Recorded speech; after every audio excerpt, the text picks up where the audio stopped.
আমরা সুস্থ থাকার জন্য প্রতিদিনই নানা রকম ঔষধ সেবন করে থাকি। কিন্তু আপনি কি জানেন চিকিৎসা বিজ্ঞানের ভাষায় আপনি আসলে ড্রাগ গ্রহণ করছেন? সাধারণ মানুষের মনে প্রায় প্রশ্ন জাগে, ওষুধ আর ড্রাগ কি একই জিনিস? সব ওষুধে কি অ্যালকোহল থাকে? আজ আমরা এই সব কিছুর বৈজ্ঞানিক ব্যাখ্যা এবং এর পেছনের রহস্য উন্মোচন করব। আমি ডাক্তার মনসুর রহমান আছি আপনাদের সঙ্গে। তো চলুন ভিডিওটি শুরু করা যাক।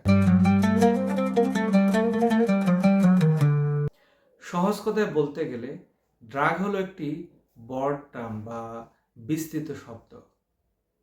যে কোনো রাসায়নিক উপাদান যা শরীরের স্বাভাবিক কার্যক্রমে পরিবর্তন আনে তাকেই ড্রাগ বলা হয়। আমাদের শরীরের প্রতিটি কোষের গায়ে কিছু বিশেষ গ্রাহক থাকে যাকে বলা হয় রিসেপ্টর। ড্রাগ যখন শরীরে প্রবেশ করে তখন এটি সেই নির্দিষ্ট রিসেপ্টরের সাথে যুক্ত হয়। ঠিক যেমন একটি নির্দিষ্ট তালার ভেতরে সঠিক চাবি প্রবেশ করে। এর ফলে দুটো ঘটনা ঘটতে পারে। একটা হলো কোষটি আগের চেয়ে বেশি সক্রিয় হতে পারে, অথবা কোষের স্বাভাবিক কার্যক্রম সাময়িকভাবে বন্ধ বা ব্লক হয়ে যেতে পারে। একটি উদাহরণ দেওয়া যাক। আমরা যখন ব্যথানাশক ওষুধ খাই তখন সেটি মস্তিষ্কের ব্যথার সংকেত গ্রহণকারী রিসেপ্টরগুলোকে ব্লক করে দেয়। ফলে শরীর আর ব্যথা অনুভব করে না। এটি হলো শরীরের স্বাভাবিক কার্যক্রমে একটি নিয়ন্ত্রিত পরিবর্তন। এমনকি আপনার প্রতিদিনের প্রিয় চা বা কফির ক্যাফেইন এক ধরনের ড্রাগ, কারণ এটি আপনার স্নায়ুতন্ত্রকে উত্তেজিত করে। এবার আসি কখন একটি ড্রাগ ওষুধ হয়ে ওঠে। যখন কোনো ড্রাগকে ল্যাবরেটরিতে বছরের পর বছর ধরে পরীক্ষা নিরীক্ষা করে এর নির্দিষ্ট নিরাপদ মাত্রা বা ডোজ নির্ধারণ করা হয় এবং শুধুমাত্র রোগ নিরাময়ের উদ্দেশ্যে ব্যবহার করা হয়, তখন তাকে বলা হয় মেডিসিন বা ঔষধ। সার কথা হলো, সব ঔষধই ড্রাগের অন্তর্ভুক্ত, কিন্তু সব ড্রাগই ওষুধ নয়। যেমন নেশা জাতীয় দ্রব্য। ওষুধের লক্ষ্য হলো শরীরের উপকার করা, আর অপব্যবহারের ক্ষেত্রে ড্রাগের লক্ষ্য থাকে সাময়িক উত্তেজনা বা নেশা। এবার আসি যে অ্যালকোহল আতঙ্ক সত্য নাকি মিথ। অনেকেই মনে করেন সব ঔষধেই অ্যালকোহল মেশানো থাকে। এটি একটি সম্পূর্ণ ভুল ধারণা। গবেষণায় দেখা গেছে আধুনিক চিকিৎসা বিজ্ঞানে বেশিরভাগ ট্যাবলেট বা ক্যাপসুলে কোনো অ্যালকোহল থাকে না। তবে কিছু নির্দিষ্ট সিরাপ বা হোমিওপ্যাথিক মাদার টিংচারে সামান্য ইথানল ব্যবহার করা হয়।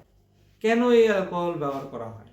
এর মধ্যে এক নম্বর কারণ হলো দ্রাবক তথা সলভেন্ট হিসেবে। কিছু রাসায়নিক উপাদান আছে যেগুলো পানিতে মেশে না, সেগুলো দ্রবীভূত করতে অ্যালকোহল সবচেয়ে ভালো কাজ করে।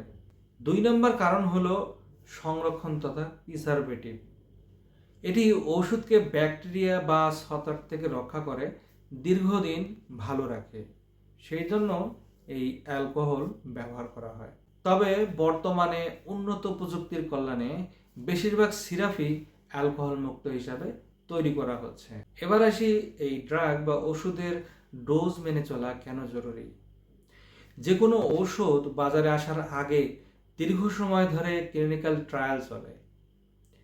এর প্রধান কারণ হলো ওষুধের থেরাপিউটিক ইন্ডেক্স বা নিরাপদ মাত্রা নির্ধারণ করা। ওষুধের একটা নির্দিষ্ট মাত্রা সেবন করলে যেমন আপনার জীবন বাঁচবে, তেমনইভাবে অতিরিক্ত হলে সেই একই ওষুধ বা সেই রাসায়নিক শরীরের জন্য বিষ হয়ে উঠতে পারে। বিশেষ করে লিভার এবং কিডনির উপর এর প্রভাব হতে পারে ভয়াবহ। পরিশেষে বলা যায়, ড্রাগ নিজে খারাপ নয়, এর ভুল ব্যবহারই একে ক্ষতিকর করে তোলে। তাই যে কোনো ঔষধ সেবনের আগে তার উপাদান এবং চিকিৎসকের পরামর্শ মেনে চলা অত্যন্ত জরুরি। বিজ্ঞান ও যুক্তি নির্ভর স্বাস্থ্য সচেতনতাই পারে আমাদের দীর্ঘায়ু নিশ্চিত করতে। আজকের মতো এই পর্যন্তই। দেখা হবে আগামী নতুন কোনো ভিডিওতে নতুন কোনো বিষয় নিয়ে।